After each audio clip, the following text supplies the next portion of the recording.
Okay, everyone, I'm bringing out my sweet potatoes.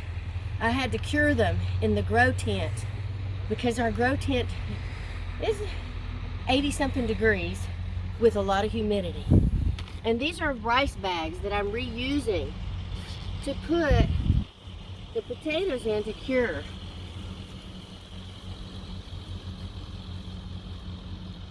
That's a Japanese, or I can't remember which type now. Let me see. But these are the purple. Can you see inside the bag? Oh, those are great. And then here's the other bag. Here's the other Mylar bag. Mylar. It's not I'm Mylar. I keep hearing you I say think it's that. burlap. Yeah, it's burlap. It is a used rice bag. Used rice bag. Those Let's are see. excellent. I have to taste to see if it really did cure it. If you don't cure your sweet potatoes, they won't be sweet. So if this doesn't work, I may give up growing sweet potatoes. Okay. Thank you. Okay, you guys, I'm going to be prepping these sweet potatoes that I harvested from my garden and some beets. I'm cooking these beets so I can have them ready to freeze for the freeze dryer. And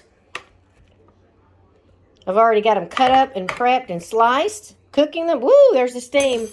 And cooking them for that. And then I'm going to cook these potatoes so I can have them, freeze them, and then get them ready for freeze dry. But these came out of my garden. These are just a few of them. I'm just doing a few at a time. And I just wanted to show you guys what I'm doing. And storing my sweet potatoes in these rice bags. These are the potatoes that I harvested from the garden this year. And now I'm going to start preparing them. I can't do it with one hand. Let's see. There we go. And I'm going to start preparing them now for freeze drying. So I'm going to cook them and then freeze dry them. Okay, now we have all of the sweet potatoes cut up. I've got different colors of sweet potatoes. 2 colors of purple, lavender, and a dark. And we're going to steam this and get it ready for freeze dry. And don't forget, all those peels are going to go to the worms. Okay, everyone. I'm going to load these beets that I just steamed onto the freeze dry tray. Get them ready to freeze, and then we'll freeze dry them once they freeze nicely.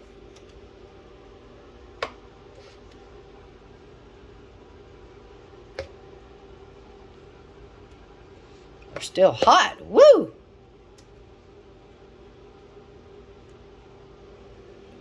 Let them cool down a little bit.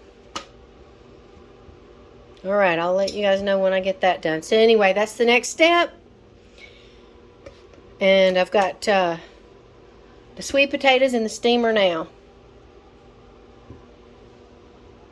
Okay, the sweet potatoes are done steaming. Get them ready for freeze dry. Okay, I just poured all of the juice out of this steamer, and it's my microwave steamer, and poured everything onto this tray. I'm trying not to disturb the potatoes too much because I don't want them to break apart, so I'm just going to loosely move them around to make sure they're even on the tray.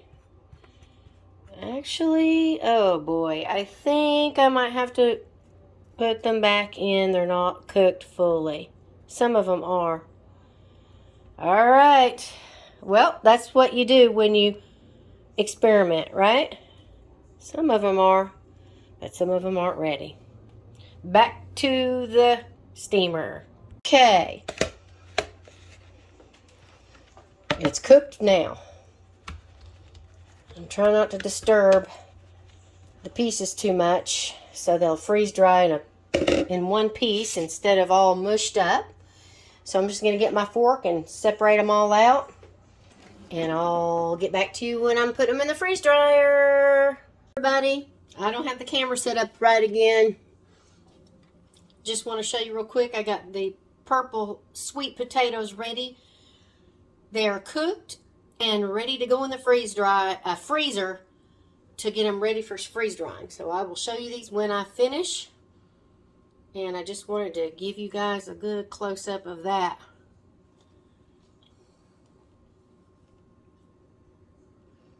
Pre-cooked. Dryer is ready and I have this loaded.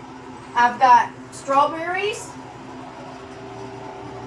and I've got them in big pieces because I don't like fooling around with little pieces. It's going to take a lot longer, but I prefer it that way.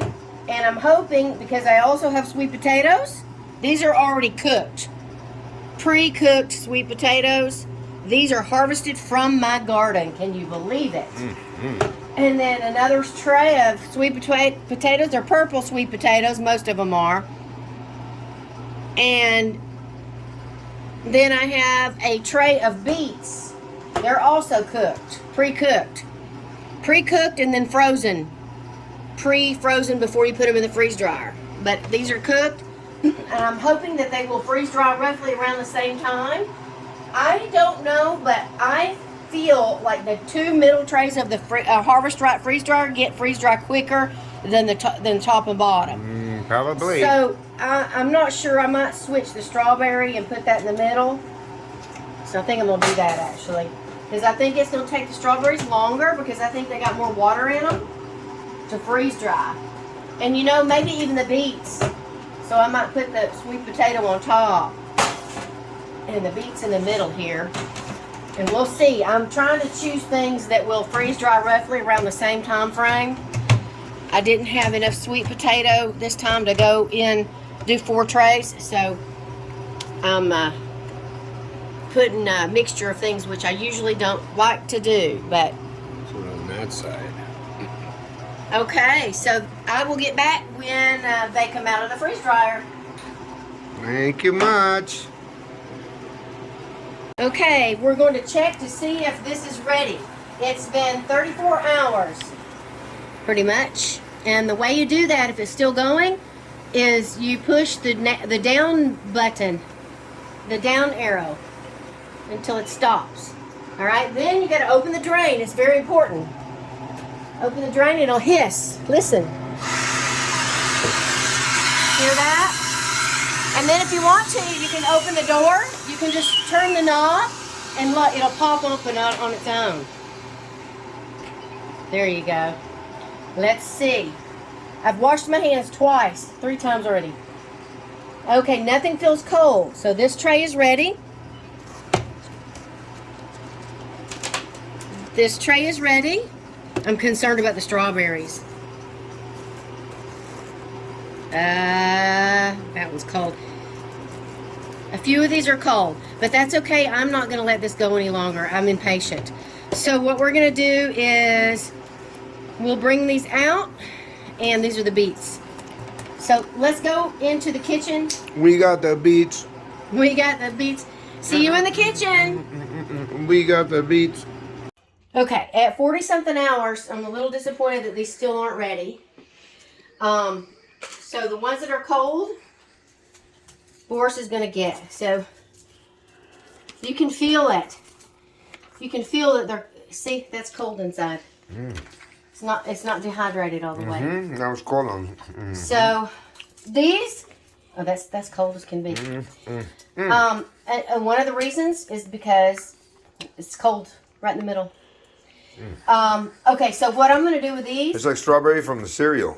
what I'm going to do with these, I'm not going to put them in a Mylar bag. I'm going to put these in A jar. a jar, and we'll use them in a week or two.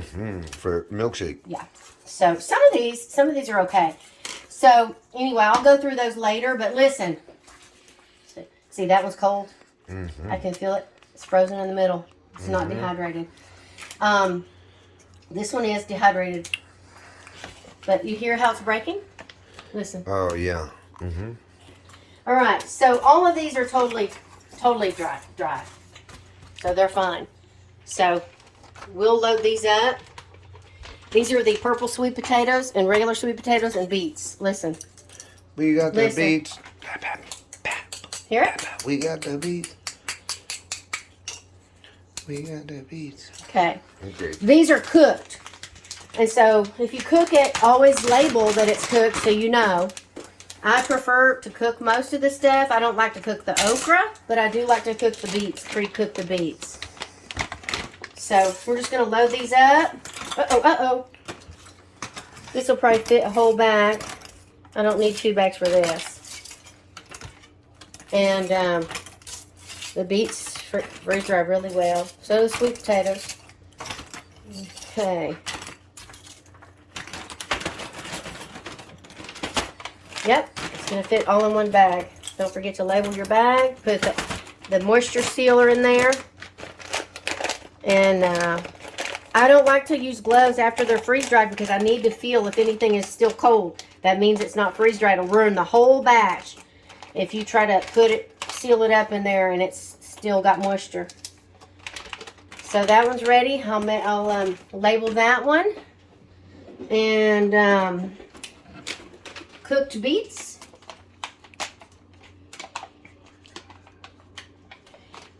Then we have to seal it with the heat sealer on top. And then we will go with the potatoes. So these are great because you can just chew on them as snacks. You don't even have to rehydrate these things. And that's what's so great about it. You literally can just have it as a snack, you know, and eat them like snacks. Instead of just rehydrating it, you know, for a hot meal or something, which you can do. Uh-oh, that one's going to go to Louie. It fell. So, I'm doing this in a hurry because I'm tired and I want to relax. I've been waiting all day for this. Okay, and then we're gonna go zip tie this one here. Not zip tie. We're gonna heat here, I'll show you. Heat shut it. Make sure that you get all the air out, and I do it like this. I kind of push it down. You got to be gentle if it's something fragile, like herbs and stuff like that. It'll all squish. But this is pretty sturdy sweet potatoes, and I seal it like that to make sure all the air is out. And then you seal it right above the zipper, and it has a little light. You see the light turns off when it's ready. See? And I like to seal it a couple of times. Do a couple layers, and then move up a little bit more and do that top. And there you have it. I'm gonna go finish the rest, you guys. Thanks for watching, and we'll be back. yeah. Sorry, I'm really disappointed with the strawberries, but it's my fault because I made them too thick. Okay, thank you. Goodbye. Ding. You guys, I just want to tell you one more thing. Just from the time that I was preparing the other bags with the sweet potatoes and everything, these right here were dry enough for me to put in Mylar bags, but the moisture in the air has already softened them enough that I can't put them in Mylar bags now. So, because they'll mold and like... Yeah, you can't have any moisture in them at all. And the moisture in the air has already softened them up. So, I'm going to have to store these in the refrigerator. And hope that they don't... I mean, they'll be okay if you just eat them every day. It's not like we can't store it for a long time now. Yeah. And these are the ones that are really moist. These he's got to eat in a few days. But that's okay. I'll put them in another jar. I mean, I kind of think maybe I could put this out and it might be okay, and I actually might do that. So I'm going to do a test and put these out and see how long they last. But I just wanted to tell y'all that if you don't get it in the packaging, it can get moist again. Okay.